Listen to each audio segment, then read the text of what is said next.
بسم اللہ الرحمن الرحیم۔ روایت میں آتا ہے کہ حضور نبی کریم صلی اللہ علیہ وآلہ وسلم نے اپنے وصال سے قبل اپنے اہل بیت کو مختلف نصیحتیں فرمائیں۔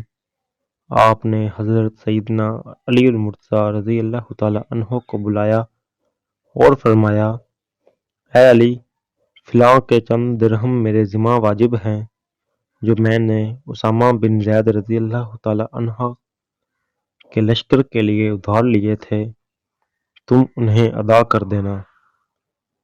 اے علی، تم آج کے بعد مجھ سے حوض کوثر پر ملو گے، میرے بعد تم پر بے شمار مصیبتیں نازل ہوں گی، تم ان مصائب کا صبر کے ساتھ مقابلہ کرنا، اور جب تم دیکھو کہ لوگ دنیا کو اختیار کرنا پسند کرتے ہیں تو تم آخرت کو اختیار کرنا۔